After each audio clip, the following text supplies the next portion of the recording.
Choose device. Magandang gabi po sa inyong lahat. Tayo po ay medyo nasa kakaibang setup ngayon. Ako po ay nagpupuri at nagpapasalamat sa Panginoon para po sa pagkakataong muli na tayo po ay magkasama-sama dito po sa ating Feasting on the Divine Verses online ministry. Nais ko pong pasalamatan, of course, ang workers group sa kanila pong napakagandang regalo. Thank you so much. At ngayong gabing ito, nais ko po na batiin natin ang lahat ng mga birthday celebrants po. Lahat ng nagse-celebrate po ng birthday ngayong gabing ito o ngayong araw na ito. Nais po nating batiin si Kel Escalao. Happy birthday, Kel Escalao. At gayon din naman ang kanya pong daddy, si Pastor Noli Escalao. Just try to imagine magkasabay ang birthday ng mag-daddy. Happy birthday po sa inyong mag-ama. Ganon din po, nais nating batiin si May Almiro. Happy birthday, May Almiro. Ganon din po ang ating pong kapatid at nakasama ko po sa Benpress Bible Study. We would like to greet also Sister Ria Silvino. Happy birthday, Sister Ria. Birthday din po ni Jean Balboa. Happy birthday, Jean Balboa. Si Jessie Manuel. Birthday din po ni Jessie Manuel. So, happy birthday kay Jessie. At gayon din po kay Ronald Martinez. Happy birthday, Brother Ronald Martinez. Isa pa po sa nagse-celebrate ng birthday, si Rose Bakay. Happy birthday, Sister Rose Bakay. At syempre, our very own, si Ate Kenji Francisco. Happy birthday, Ate Kenji. Isa sa nakaka-bless na member po ng Living Water Baptist Church na sa kabila po ng kanyang physical na kondisyon ay napakatapat na naglilingkod po sa Panginoon. Happy birthday po. Ito po sa atin din, si Kurt Andrew Salonga. Happy birthday, Kurt Andrew Salonga at si Kurt Andre Salonga from BFBC. Happy birthday sa lahat ng mga celebrants po natin ngayong araw na ito. At nais rin po nating batiin. Late na po nung nakita ko kagabi. Pero nag-celebrate po kahapon ng wedding anniversary si Brother Jason at si Sister Mean Limkiam. Happy anniversary kay Sister Mean, of course kay Brother Jason. Naway lalo pang pagpalain ng Diyos, hindi lamang kayo mag-asawa, kundi ang inyong buong pamilya. So, magandang gabi po sa inyong lahat, sa mga naka-tune in na po ngayon. Tayo po'y magtutuloy-tuloy na. Atin pong pasisimulan po ang ating gawain sa pamagitan po ng ating pananalangin. Sige po, manalangin po tayo. Dakilang Diyos, aming Ama, sa gabing ito kami po'y nagpapasalamat. Sa muling pagkakataon ay pinagkaloob mo sa amin na magpapatuloy po kami sa pagsasalo-salo sa iyo pong banal na salita. Lord, thank you so much sapagkat naniniwala po kami na ito po ay iyong kalooban, na ang salita mo po ay mapalaganap, na ang bawat isa po ay maabot ng iyong mensahe. I pray, O Father, that tonight you will again fill me with your Holy Spirit and please empower me, O God. Give me wisdom, O Lord, upang akin pong may bahagi ang iyong salita ng buong kaliwanagan. Nagpapasalamat po ako sa nagiging bunga ng ministeryong ito. Nagpapasalamat din po ako, Diyos, sa iyong patuloy na pagkilos sa buhay ng bawat patuloy na nakakarinig ng iyong mensahe. O Diyos, dalangin po namin sa iyo ang lahat ng may mga karamdaman. Hipuin mo po sila sa kanilang sakit, dakilang Diyos. Pagalingin mo po ang mga tinamaan po ng COVID-19, makarecover po nawa. Ang mga may cancer na patuloy naming inilalapit sa iyo, pagalingin mo po, dakilang Diyos. Ang mga nasa recovery, nawa ibigay mo po ang full recovery po sa kanila.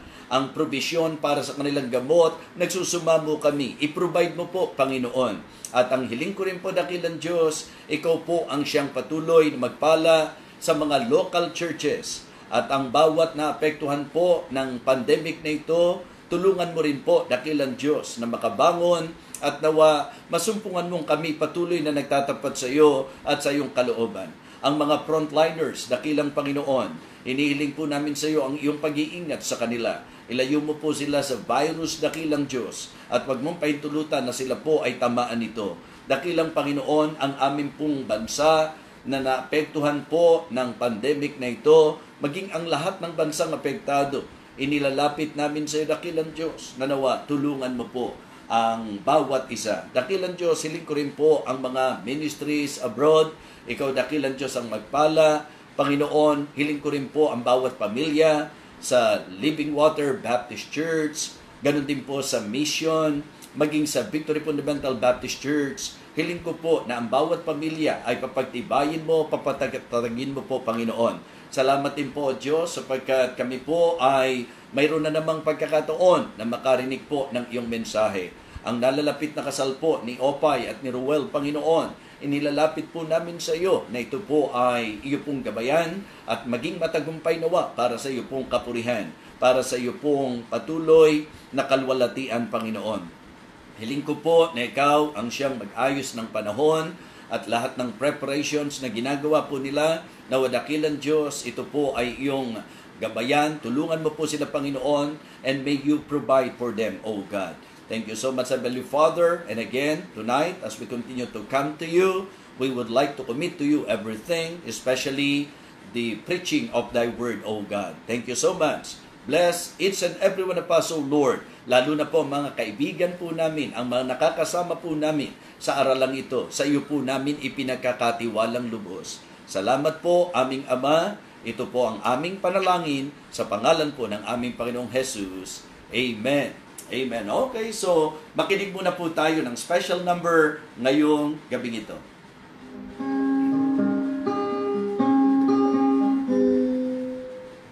Ang eternal home is waiting for me in heaven. Yan po ay walang iba kundi si Pastor June Salcedo. Salamat po sa mga nag-pray sa kanya. At siya po'y naka-recover. At ito po'y dahil sa kagandang loob ng bawat isa, of course, sa kabutihan ng ating Panginoon. It excites me so much to see the streets of gold, the heroes of faith and the white robed saints. But there's still someone I long to see most, the one who died for me on the cross. I'd like to look at his eyes that see my needs all the day. I want to hear his voice that lead me to the way, the warmth of his touch and his loving embrace. I want to see my Jesus face to face, in a place where sorrow a stranger forever, home of rejoicing, comfort and laughter, a word of love, so sincere and true, a home designed for me and you.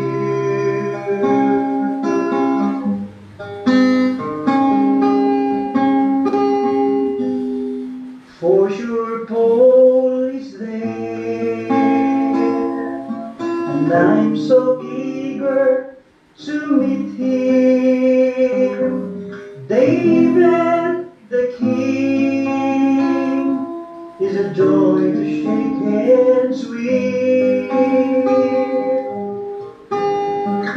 Moses, Elijah, Peter and John, great prophets and the brethren who died, but there's still someone I long to see most, the one who died for me on the cross.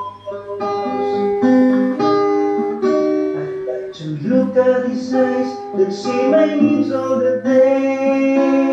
I want to hear his voice that lead me to the way, the warmth of his touch and his loving embrace. I want to see my Jesus face to face, the place for sorrow, a stranger forever, home of rejoicing, comfort and and laughter, a word of love, so sincere and true, a home designed for me and you. Home designed for me and you. Amen. Nakakatuwa pong isipin kung paano pong ang kapangyarihan ng Panginoon ay kumilos sa buhay po ni Pastor June Salcedo, kung paano siya po'y nakarecover, at kung paano nag-provide ang Panginoon. Hindi po biro ang kanyang naging karamdaman, pero dakila ang Panginoon na sa kanyang mabuting kalooban, si Pastor June Salcedo po ay kanyang pinagaling. Salamat po sa lahat ng nag-pray, at salamat din po sa mga tumulong, at gayon din naman sa talagang nagmamahal sa dakilang lingkod ng Diyos na ito na si Pastor June Salcedo. So, this time, dadako na po tayo sa ating pong pangangaral, sa ating pong pag-aaral, at ating pong bibigyang pansin ang Matthew chapter 7. Magsisimula po sa verse number 13 ang aking pong pagbasa hanggang sa verse number 23. Pero bago ko po basahin ang ating pong teksto, ang ating pong talata, tayo po ay manalangin para sa gabay ng Diyos sa ating mensahe ngayong gabing ito. Let us pray. Dakilang Diyos, patuloy po ang aming paglapit sa iyo na sa mensaheng ito na ibabahagi. Ikaw po nawa, dakilang Diyos, ang siyang magbigay liwanag sa bawat makikinig. Patuloy mo po akong lahiran ng iyong mapagpalang langis, Panginoon, ang aking mga labi upang aking pong maibahagi ng talagang maliwanag po at tama ang iyong banal na salita. Dakilang Diyos, inilalapit po namin sa iyo, inaalala po namin si Nanay Aurelia Marquez, Panginoon. Alam mo po ang kanyang kalagayan ngayon, na siya po sa kanyang matandang edad, dakilang Diyos, tinamaan po siya ng COVID-19 at ngayon po'y nasa ICU po siya. Dakilang Diyos, sa iyo po kami tumatawag upang siya po ay iyong pagalingin. Hipuin mo po siya, Panginoon, upang siya po ay makarecover. Dakilang Diyos, hiling ko rin po ang provision mo para po sa kanila. Sa malaking gastusin po sa kanyang pagpapagamot, ikaw po ang siyang mag-provide, aming Ama. Dakilang Diyos, ang kritikal na kondisyon din po ng tatay po ni Sister Lynn Manungsong, Panginoon. Si Tatay Romeo Baita, dakilang Diyos, sa iyo po namin inilalapit, pagalingin mo rin po, o aming Ama. Dakilang Diyos, ngayon po, sa bahaging ito ng aming pag-aaral, muli po, Panginoon, ang hiling po namin ay ang iyong patuloy na pangungusap sa bawat isa. Ito po, O Diyos, ang aming panalangin sa pangalan po ng aming Panginoong Jesus. Amen. Amen. Okay, this time, Matthew chapter 7 po tayo. Matthew chapter 7. Gusto ko pong pakinggan yung mabuti. Ang title po ng message natin, The True False Prophets. The True False Prophets. Ang tunay na bulaang propeta o mga bulaang propeta. Hindi po ako, kundi ang Biblia po ang maghahayag sa atin ngayong gabing ito. Matthew chapter 7, beginning verse number 13. Enter ye in the strait gate, for wide is the gate, and broad is the way that leadeth to destruction, and many there be which go in therein. Because strait is the gate, and narrow is the way which leadeth unto life, and few there be that find it. Beware of false prophets, which come to you in sheep's clothing, but inwardly they are ravening wolves. You shall know them by their fruits. Do men gather grapes of thorns, or figs, or thistles? Even so every good tree bringeth forth good fruit, but a corrupt tree bringeth forth evil fruit. A good tree cannot bring forth evil fruit, neither can a corrupt tree bringeth forth good fruit. Every tree that bringeth not forth good fruit is hewn down and cast into the fire. Wherefore, by their fruits you shall know them. Not every one that saith unto me, Lord, Lord, shall enter into the kingdom of heaven, but he that doeth the will of my Father which is in heaven. Many will say to me in that day, Lord, Lord, have we not prophesied in thy name? And in thy name have cast out devils? And in thy name done many wonderful works? And then will I profess unto them, I never knew you, depart from me, ye that work iniquity. Ngayong gabing ito, mga minamahal, please allow me to share to you this very important message. Important message sapagkat for me, ito po ay talagang a matter of eternity. Ang ibig ko pong sabihin, ang mga bagay na spiritual ay maikukonsider po natin napaka-importanting bagay. Pagka magbibigay po tayo ng ilang mga illustrations, pagka po halimbawa, pagka po kayo ay namamalengke, di po ba? So mapapansin po ninyo na kahit gaano karami ang tao, pagka namimili tayo, pag kayo po magbabayad, naniniguro po. Yung pong nagtitinda, kung tunay ang inyo pong ibinayad. Yung pera na inyo pong ibinayad. Tinitingnan kung kumpleto po ang inyong bayad. Kahit po sa bangko, kapag tayo po'y magdideposito, titiyakin ko po sa inyo, ma-offend na ang ma-offend. Pero ang gagawin po, kahit sa harapan po ninyo, titingnan po talaga kung tunay ang pera sapagkat aware po sila na may mga fake, may mga hindi tunay na pera. So mga minamahal, ang lahat ng bagay na ito ay pinakaiingatan considering na ito naman po, kung tutusin, pag nawala sa iyo, madali pong ma-recover. Ibig sabihin po, pwede mo pong mapalitan. Pero alam niyo po, sa usapang espiritual, sa usapang aral ng salita ng Diyos, pagka tayo po ay hindi naging maingat at tayo po ay nakinig sa mga bulaang propeta, mga kapatid, mga kaibigan, napakapanganib po nito. Ito ang dahilan kung bakit gusto ko po na maibahagi sa inyo, hindi sa paraang nanghuhusga po tayo ng iba, kundi sa paraang ihahayag natin sa salita ng Diyos. Let the Word of God reveal to us tonight kung sino po ang mga huwad at ano po ang mapagkakakilanlan sa mga huwad. Importante po ang mensaheng ito. Alam po natin na lalo na po ngayon, sinasabi po na sa mga huling araw ay panahong mapanganib. At ang isa sa panganib ng mga huling araw ay ang paglitaw ng mga bulaang tagapagturo. Pagka sinabi po nating propeta, mga minamahal, ito po ay mga tagapagturo, ito po ay yung nagbibigay ng mga masasabi nating propesiya, ito po ay nagdadala ng aral, mga minamahal. Ang sabi po dito sa ating pong passage, by their fruits you shall know them. Makikilala mo sila sa kanilang mga bunga. Alam po ninyo, pag iniisip ko po, pagka po ang isang bagay gusto po nating mahayag sa atin, kinakailangan meron po tayong panukatan. At naniniwala po ako na ang panukatan po natin dapat ay ang salita ng Diyos. Huwag po ngayon kaiba natin ng relihiyon o kaiba yun natin ng pananampalataya, maghuhusgahan po kaagad tayo. Hindi po natin kailangan magdebate, hindi po natin kailangan magtalo-talo. Ang kailangan lang po, ang bawat isa po sa atin ay magkaroon ng bukas na kaisipan na pag-aralan po ang aral ng salita ng Diyos. Na ang intensyon po natin ay hindi upang atakihin ang iba, kundi maihayag ang tunay. Alam niyo po, ang pinaka-the best na pamamaraan upang mahayag ang hindi tunay ay ang ma-reveal kung ano po ang tunay. Kaya nga, for me, my commitment is to preach the Word. Nothing but the Word of God. Because in preaching the Word of God, yung mga tao na po na makakarinig ang siyang lalagay sa katayuan na mahahayag po sa kanila kung ano po ang mali, kung ano po ang hindi tunay, ito po ay hindi totoo. Iyon po ang mga bagay na dapat nating maalaman. Well, sa atin pong teksto, kung kayo po ay nakinig, mga minamahal, at naging observant, ito po ay ang patungkol sa pagpapaingat po sa atin. Sa pagsasabi po sa atin na tayo po'y mag-ingat sa mga bulaang propeta. Mga minamahal, papansinin po natin, ang sabi po, by their fruit you shall know them.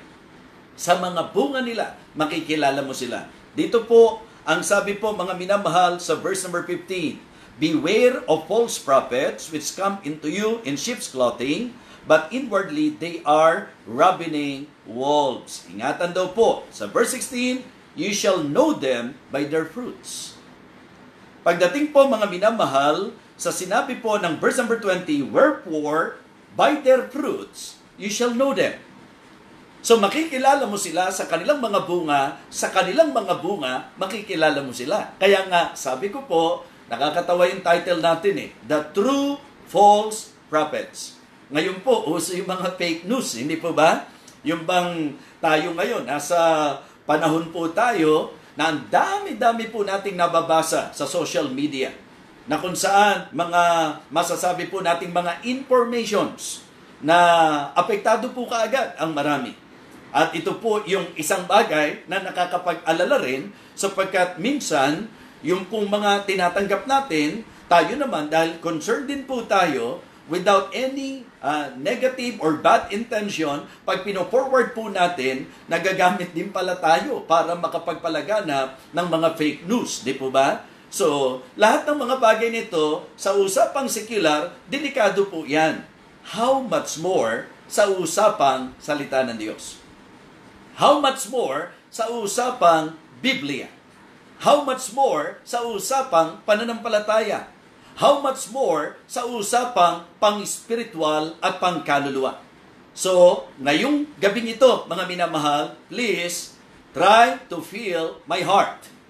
What I mean to say, my concern, kung bakit po nais kong ibahagi po sa inyo ang aral na ito. Again, ang message natin, the true false prophets.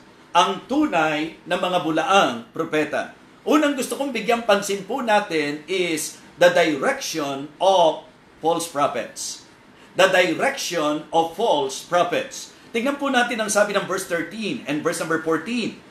Enter ye in the straight gate, for wide is the gate and broad is the way that leadeth to destruction, and many there be which go in therein.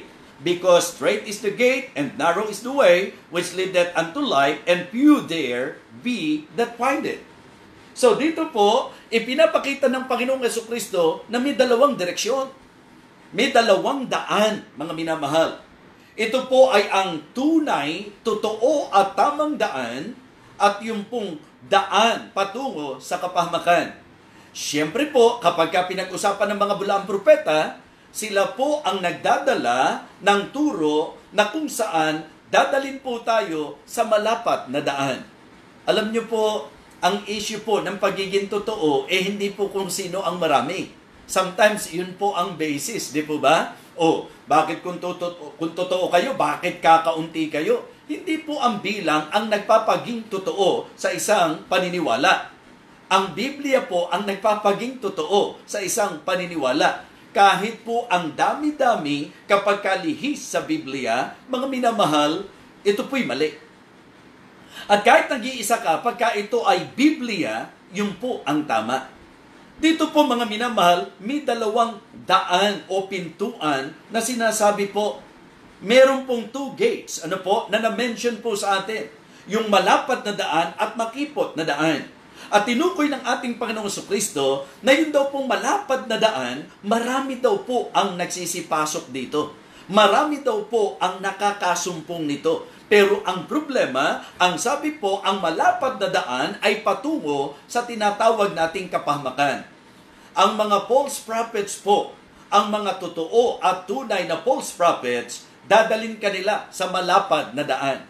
Dadalin kasi nila sa daan ng kapahamakan. Kaya nga, it is very important for us to learn this very important truth about the direction of false prophets. Yung pong direksyon, yung saan ka ba dadalhin ng mga bulaang propeta. Huwag mo tayong mahikayat dahil marami. Huwag tayong mahikayat dahil ang dami-dami po ng kalipunan.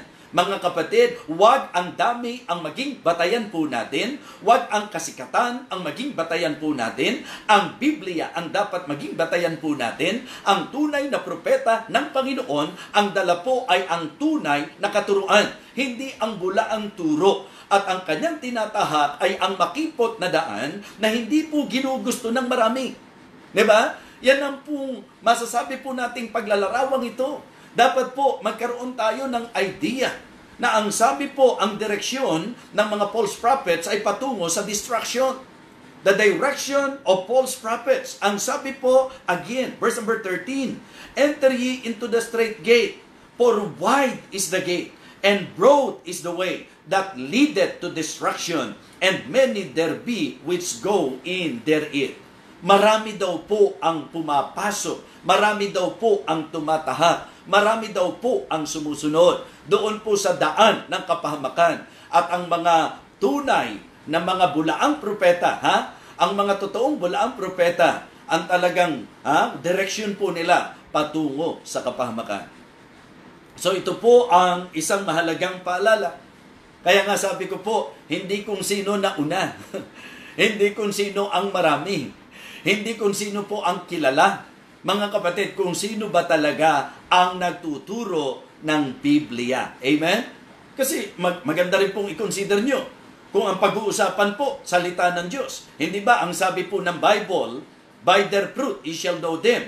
Pwede po nating ilagay doon sa mga turo nila, makikilala mo sila. Sa mga direksyon nila, makikilala mo sila. So, the direction of false prophets, ito'y patungo sa kapahamakan. Madali pong malaman kung ito po ay bulaan, mga minamahal. Sino man pong nagtuturo ng lihis sa banal na kasulatan. Okay? Ito po ay mga bulaang tagapagturo. Sapagkat ang tunay na mga ngaral, walang ibang ipinapangaral kundi ang salita ng Diyos. Yan po ang lagi-lagi sinasabi ni Apostol Pablo sa kanyang mga panulat, hindi lamang sa mga pastor, kundi sa mga iglesia. Hindi lamang sa mga leaders, kundi sa mga iglesia, mga kapatid. Sa mga churches, ang ibig ko pong sabihin. Alam nyo, nakapagtataka kasi minsan, na tayo po, Bible ang ating itinuturo, pero hindi po natin pinapayagan na magbasa ng Biblia ang mga tao. Ang sabi po ng John chapter 5 and verse 39, search the scriptures, for in them you think you have eternal life. So what the people need to learn and to know is the Word of God. They need to understand, they need to hear the message from the Word of God. Yun ang sinasabi po. Kaya nga, ang ating pong naging practice, In fact, sinasabihan pa nga natin ng mga members natin, pagka wala silang dalang Bible, na magdala ng Bible. Maganda kasi na hindi ka lang nakikinig. Suriin mo. Tingnan po natin kung yung po bang nangangaral, Biblia talaga ang itinuturo. Pansinin po natin ang sulat po ng Apostol Pablo sa 2 Timothy.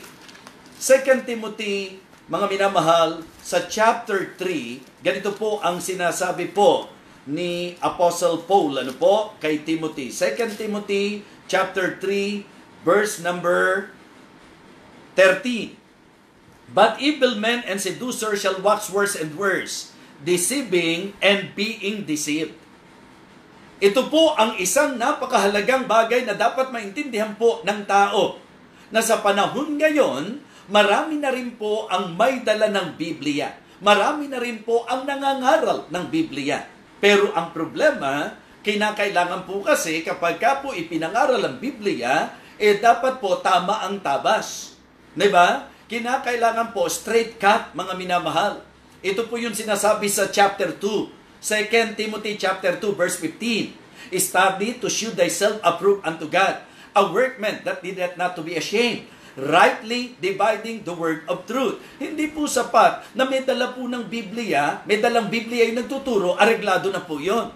Kailangan ikaw na nakikinig, talagang suriin mo kung nasa Biblia ba ang itinuturo. Napakahalaga po nito, mga kaibigan, na ipinapaalala ko po sa inyo. Kahit ako po, nalingkod ninyo, ngayong gabing ito, sa akin pong pagtuturo, tingnan po ninyo, nasa Biblia ba talaga ang sinasabi po ni Evangelist De Vega. Pansinin po ninyo ang sabi po ng verse number 14. But continue thou in the things which thou hast learned and hast been assured of, knowing of whom thou hast learned them. And that from a child thou hast known the holy scriptures, which are able to make thee wise unto salvation, through faith which is in Christ Jesus. Verse number 16, this is very important. Pagka po false prophets, hindi po ituturo ng tama ang salita ng Diyos. Ang sabi po, wala tayong itsapuera dito. Ang sabi ng verse 16, all scripture is given by inspiration of God and is profitable for doctrine, for reproof, for correction, for instruction in righteousness, that the man of God may be perfect, truly furnished unto all good works. Ang kailangan pong marinig ng tao, yung tunay na salita ng Diyos. Dahil ito po ang kinasihan ng Panginoon. Sa chapter 4, verse number 1, the Apostle Paul said, I charge thee therefore before God and the Lord Jesus Christ, who shall judge the quick and the dead at his appearing and his kingdom. Verse number 2, preach the word, be instant, in season, out of season, reprove, rebuke, exhort, with all long suffering and doctrine. Pakinggan yung mainam, Ang sabi ng verse number 3, for the time will come when they will not endure sound doctrine, but after their own lust shall they heap to themselves teachers having itching ears, and they shall turn away their ears from the truth, and shall be turned unto fables. Mga kapatid, mga kaibigan, the sad truth nowadays is that ang mga nakikinig ng aral, ang gusto po nila, ang maririnig nila kung ano yung makakakiliti sa tenga. Kaya tayo nalilihis, kaya tayo nadadaya, ayaw natin kasi ng mangangaral na masasaktan ka kapag ka nangangaral. Ayaw natin ng mga mangangaral na diretsang sinasabi sa atin ang katotohanan. Ang gusto po natin, yung pinaiikot po tayo, yung kinikiliti po tayo, yung tenga po natin, yan po ang pagkaingatan natin. And I want to remind every one of you sa ating pinag-aaralan, may mga bulaang propeta. At ang totoong mga bulaang propeta, makikilala po sa direksyon po nila. It is good to learn and understand about the direction of false prophets. Saan patungo? Sa kapahamakan. Kaya hindi ituturo ng mga false prophets ang malinaw na turo po ng kaligtasan. Diba? Tatanggihan po nila yan. Ang mga ituturo po nila ay yung pong aral na hindi eksakto sa kung ano yung sinabi ng Bible. Okay, like for example, bawat nakikinig ngayon, china-challenge ko po kayo. Kung ang Biblia ang tatanungin nyo, paano raw po ba maliligtas ang tao? Kasi kapag ka po ang pinag-usapan natin, yung mga relihiyon, may kanya-kanyang turo po ang relihiyon patungkol sa kaligtasan. Well, ngayong gabi ito, ang gusto kong ituro sa inyo, hindi po turo ng relihiyon. Ang gusto ko pong ituro sa inyo, bilang tagapangaral ng salita ng Diyos, ay ang turo ng Biblia patungkol sa kaligtasan. Ano po ang turo ng Bible tungkol sa kaligtasan? Ang linaw-linaw po eh. Ang sabi po ng Bible, for God so loved the world that He gave His only begotten Son, that whosoever believeth in Him should not perish but have everlasting life. Na kung sino mang manampalataya sa Kanya, hindi mapapahamak. Kaya ang direkta at ang malinaw na turo ng Bible, ang kaligtasan ay sa pamamagitan ng pananampalataya. Hindi sa ginawa ko, hindi sa magagawa ko, hindi sa ginawa mo, hindi sa magagawa mo, hindi sa kahit anong ritual, hindi sa kahit anong sakramento, hindi kahit anong palatuntunan at programa ng tao. Ang kaligtasan po ayon sa malinaw na turo ng Bible ay sa pamamagitan ng Panginoong Hesukristo na bumaba sa lupa, na napako sa krus, na nagtigis ng kanyang dugo, na namatay, nalibing at muling nabuhay, at sino man na sa kanya'y manampalataya ay may buhay na walang hanggan. Iyan po ang napakalinaw na turo ng Bible. Ngayon, kung may ibang turo po patungkol sa kaligtasan, titiyakin ko po sa inyo, yan po ay hindi tamang turo. Yan po ay direksyon patungo sa kapahamakan. Yes. Kasi sinasabi natin lagi, kailangan ng gawa para tayo maligtas. Mga minamahal, kung gawa po ang pag-uusapan, bakit po marito pa ang Panginoon? Kung kaya naman pala nating maligtas sa ating pong gawa. Aminin na po natin ang totoo, na kahit gaano tayo kabait, makasalanan po tayo at wala tayong kakayahan na iligtas po natin ang ating sarili. Siya lang ang makapagliligtas sa atin. Ang sabi po ng Bible, ang maraming tao raw po ang gugustuhin yung malapad na daan. At yung malapad na daan doon, syempre, dahil malapad, ang daming pumapasok doon. Ang dami po na nagsisiksikan sa malapad na daan. Pero doon sa makipot na daan, na tungo sa buhay, sa makipot na daan, tungo sa katwiran, yan po, mga halos hindi pinapansin ng tao yan. Well, ang pinag-uusapan po natin, the true false prophets. Number 1, maliwanag po, the direction of false prophets. Number 2, bigyan pansin po natin, sa Matthew chapter 7 pa rin po tayo. Let us consider also the deception of false prophets. Napakadelikado po dahil yung pong mga bulaang propeta, una, hindi aamin na bulaan po sila. Di po ba? At lalo naman po na hindi po sila haharap sa kalagayang hindi sila kapanipaniwala. So para magkaintindihan po tayo, let us consider verse number 15. Beware of false prophets. At ano po ang sinabi ng Bible patungkol sa bulaang propeta? Beware of false prophets, which come to you in sheep's clothing, but inwardly they are ravening wolves. E di, nakakadaya. Di po ba? Nakakalito. Bakit? Sapagkat may dalang Biblia. Di po ba? Ginagamit ang pangalan ng Panginoon. Talagang praise the Lord, ng praise the Lord. Pero sabi po ng verse number 21, not everyone that saith unto me, Lord, Lord, shall enter into the kingdom of heaven. Pero doon muna po tayo mag-dwell. Focus muna po tayo sa verse 15. Mag-ingat daw po tayo sa bulaang propeta na nagdarami tupa, pero sa katotohanan, siya ay mapanilang lobo. So, napakadelikado.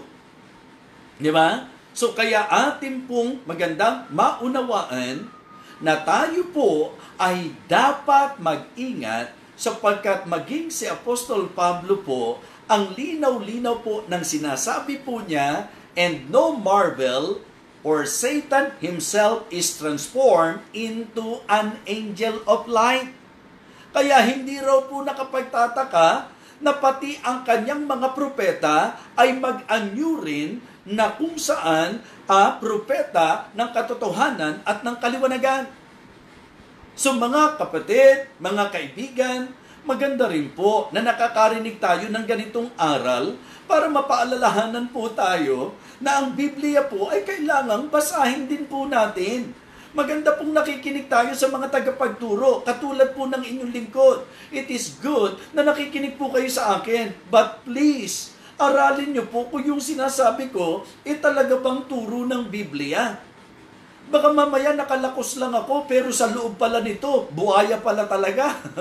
Diba? Baka mamaya po dinadaan sa gayak, baka mamaya po dinadaan sa magandang pananalita, baka mamaya po dinadaan doon sa anyo ng kabanalan. Iyan po ang mga bagay na dapat pakaingatan po natin, sapagkat wala naman pong mandaraya na kung saan po hayag ka agad. Pagka mandaraya, mga kapatid, kinakailangan pong merong pagpapanggap, at yung po ang rason kung bakit nilid po ako ng Panginoon na ituro at pag-aralan po natin ito. Meron pong mga totoong bulaang propeta. Yung pong paglalarawan na sinabi ng Biblia. So the deception of false prophets. Sila po ay lalapit sa atin na may damit tupa, ngunit ang kanila pong kalooban ay mapanilang lobo. So kaya nga sinasabi ko po, ang atin pong dapat na bigyang pansin, yung bang, halimbawa, yung tagapangaral, talaga bang genuine ba? Sincero ba? Talagang ang malasakit ba talaga sa iyong kaluluwa? Yung ba talaga ang kanyang concern? Yung ba talaga ang kanyang pinapahalagahan sa iyo? O yung papakinabangan? Di po ba? O yun po kasi ang larawan ng mapanilang lobo. Yung pong nagaan yung tagapagturo ng Panginoon, nagaan yung nagbabalato pa, pero ang totoo nun, nag-aabang para pong yung pattern, para pong kay Satan na ang sabi po, be sober, be vigilant, because your adversary the devil, as a roaring lion, walketh about seeking whom he may devour. So yung mga propeta niya, ganun din po, mga minamahal, para makahikayat, gagamit ng Biblia. Para po makahikayat, talagang dadaanin sa magagandang pananalita. Alam niyo po, ang sabi po ni Apostol Pablo dyan, ito yung may mga anyo ng kabanalan, but denying the power thereof. Having a form of godliness, but denying the power thereof, from such turn away. Ang nakakatakot po, yung bang nadadaan po tayo sa mga mabulaklak na pananalita, hindi po pwede. Kung sa ligawan nga lang ang bili natin doon sa mga babae pagka nililigawan, wag kayong padadala baka mamaya porke mabulaklak magsalita na pati bituin sa langit ipinapangakong ikukwenta sa iyo, maniniwala ka naman. Kalukuhan yun, wala naman makagagawa nun. At alam nyo ba, kapag ka nagkatotoo yun, na ikukwenta sa iyo, yung mga bituin sa langit, sunog-sunog ka doon, di po ba? So, ang ibig ko pong sabihin, kung doon sa usapang sekular, nag-iingat tayo, mga akala mo, yung ibinebenta, authentic, di po ba? Ang akala mo talagang tunay. Yung pala, 295 lang, ang bili po nila, di po ba? So, ganun po tayo. Pagka ginto, gusto natin, matiyak, kung dalisay ba? Kapag ka po may mga lumalabas ngayon, lalo na, nasa panahon po tayo ng napakatinding imitations, di po ba? Napakarami pong imitations, mga minamahal. Kaya ito, tinitingnan ko talagang mabuti. Pero dahil alam ko po yung nagbigay, alam ko tunay ito. Di po ba? Tunay. Oh. So, ang ibig ko pong sabihin, hindi ba? Minsan sa suot mo, nag-aalangan ka. Kasi magugulat ka. Makikita mo kung sino-sino yung may suot nito. Di ba? Tapos, nabili lang po pala sa kung saan-saan. Hindi po para pintasan yun. Ang sinasabi ko lang po, sometimes, tayo po, sa pagbili lang po natin ng mga items, di po ba? Minsan, naiisahan pa tayo eh. Minsan, napepeki pa tayo eh, di po ba? Kaya lang, lagi ko naman sinasabi sa inyo, di bali na, kung sa ganyan tayo mapeki, ang nakakatakot to, yung sa salita ng Diyos tayo mapeki. Ang masakit po, pagka sa salita ng Diyos tayo nadaya, talagang matindi ho, kapahamakan po ang kahulugan, ang magiging kahulugan nito pagka tayo po ay nadaya. Kaya mga kapatid, mga kaibigan, sana po habang nakikinig po kayo, tayo po ay talagang magsiyasat din, magsaliksik po. Kung sa eskwelahan nga po kung ano yung aklat na pinag-aaralan, gusto po ng mga pro, meron kayong aklat na yon. Kaya dapat kapag talagang Biblia ay tinuturo, turuan natin ang mga tao na magbasa ng Biblia at talagang mag-ingat po na kung may naririnig po tayo, tingnan natin. Search the scriptures, whether those things were so. Atin pong tingnan kasi nasa mapanganib na panahon po tayo. Noon po, ang mga gaya-gaya lang, mga produkto. Ngayon, heto po, ang dami na nagbibiblia. Naglipana na po, mga minamahal. Yung iba po, ang ino-offer, prosperity. Yung iba po, puro pagpapagaling ng katawan. Yung iba po, mga minamahal, puro yung pangkasiyahan sa laman. Imbis na ang worship sa spirit, nagiging fleshly na po ang dating. Yung saan ka mag-e-enjoy. So minsan, aralin din po natin. Tingnan po natin. Mga minamahal, maganda po na ating pong maalaman na may daya po ang mga bulaang propeta. Okay? The direction of false prophets, the deception of false prophets, and it is good also to consider the deeds of false prophets. Yung mga gawa, yung idea pong sa mga bunga nila, makikilala mo sila. Hindi po pwedeng sasabihin naming mga mangangaral, gawin nyo po at pakinggan nyo po ang aming mga sinasabi sa inyo, pero wag nyo pong gawin ang nakikita nyo sa amin. Huwag niyong gayahin ang aming ginagawa. Lihis na lihis po yan Yung tunay na mangangaral ng Diyos, Apostol Pablo, sabi niya, sumunod kayo sa akin kung paanong sumusunod ako sa Panginoong Hesukristo. Tapos, ang sasabihin po ng mga leader, huwag yung, diba? Ang sundin nyo yung sinasabi ko, huwag yung ginagawa ko. Mali po yun. Ang tunay na tagapangaral, dapat yung ipinapangaral niya, makita sa ginagawa niya. Wala pong perpektong mangangaral, pero hindi po pwede na mangangaral ka, ikaw ang unang lihis sa ipinapangaral mo. Yun po ang nakakatakot, di po ba? Kahit sa magulang at anak, kahit sabihan mo ng sabihan ng anak mo, na masamang manigarilyo habang umuusok ang uso mo at naninigarilyo ka, huwag mo asahang makukonbinsi mo yung anak mo na masama talagang manigarilyo. Diba? Kung pagbabawalan mo ang anak mo at sasabihin mo na anak, hindi tama ang alak, hindi ka dapat naglalaseng, diba? Hindi nyo po makukonbinsi yung anak ninyo. Kung sasabihin nyo pong masama ang sugal habang nagsusuksok ka ng cards, habang ikaw ang nagbabalasa ng cards, at sasabihin nyo masamang magsugal, mga minamahal, hindi ho kayo paniniwalaan. Alam ko, tanggap po ninyo yung sinasabi kong ito, di po ba? Di lalo na po sa aral. Paano ka maniniwala sa isang tagapangaral na siya mismo hindi ginagawa yung kanyang ipinapangaral? Kaya kami naman po, ang laging,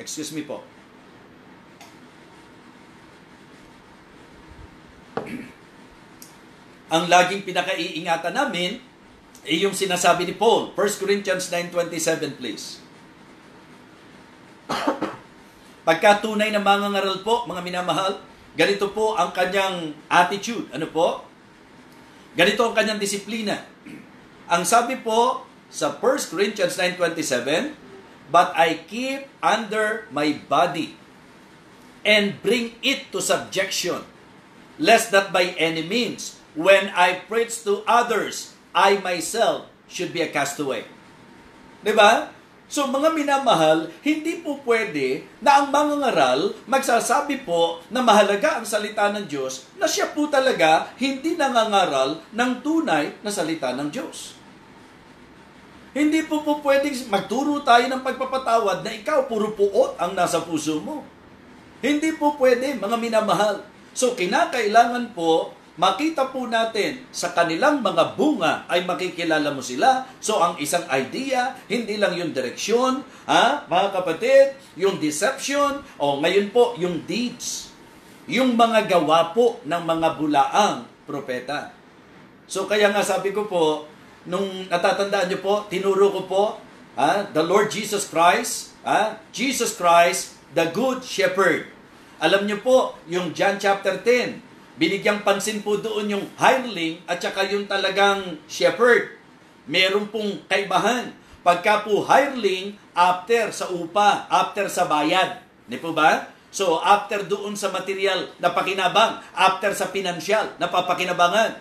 Okay? Pero ang tunay na pastol, mga kapatid, kahit may panganib, siya po ay willing na depensahan at masasabi po nating yakapin ang tupa. Hindi po tatakas yan kahit na po may panganib, mga minamahal. Pero pagka hireling, hindi tunay yun. Hireling. Diba? So kaya sana po, kung may pastor po kayo na kahit anong sitwasyon, tinatayuan po kayo, inaalagaan po kayo, pakamahalin nyo po. Diba? Pero maganda kilalanin po natin, salita ba ng Diyos ang itinuturo? Kasi alam nyo po, yung pong mga Pariseo, laging nire-rebuke ng Panginoon dahil sa kanilang hypocrisy. Di po ba? Na iba po yung iniaaral doon po sa kanilang practice. Iba po yung ginagawa. Mga kapatid, mga kaibigan, mga minamahal, ang maramdaman nyo po sana ay ang isang sinserong puso na ang intensyon lang po natin, mabigyan po kayo ng gabay kung papaano po natin sisinuhin ang mga totoong bulaang propeta. Amen?